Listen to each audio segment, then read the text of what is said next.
ಕೊಡಗು ಜಿಲ್ಲೆಯಾದ್ಯಂತ ಭಾರೀ ಗಾಳಿ ಮಳೆ ಮುಂದುವರೆದಿದೆ.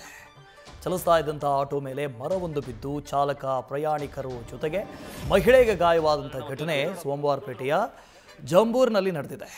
ಚಾಲಕ ಹಾಗೂ ಪ್ರಯಾಣಿಕ ಮಹಿಳೆಗೆ ಗಂಭೀರ ಗಾಯವಾಗಿದ್ದು ಜಿಲ್ಲಾಸ್ಪತ್ರೆಯಲ್ಲಿ ಚಿಕಿತ್ಸೆ ಮುಂದುವರೆದಿದೆ. ಇತ್ತ ರಾಷ್ಟ್ರೀಯ ಹೆದ್ದಾರಿ 275ರ ಸುಂಟಿಕೊಪ್ಪ ಬಳಿ ಮರ ಬಿದ್ದು ವಾಹನ ಸವಾರರು ಪರದಾಡುವಂತಾಯಿತು. ನೂರಾರು ವಾಹನಗಳು ಸಾಲುಗಟ್ಟಿ ನಿಂತಿದ್ದು ಜನ ವಾಹನ ಸವಾರರು ಪರದಾಡುವಂತಾಯಿತು.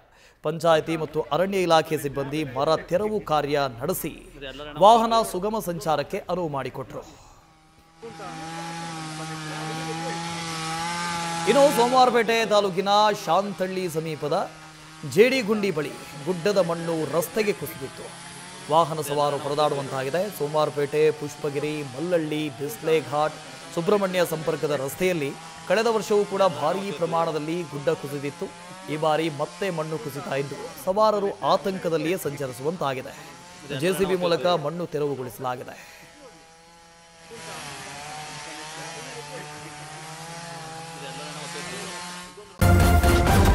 ನ್ಯೂಸ್ ಫಸ್ಟ್ ನಿರ್ಭೀತಿಯಿಂದ ನಿಮ್ಮ ಪರವಾಗಿ.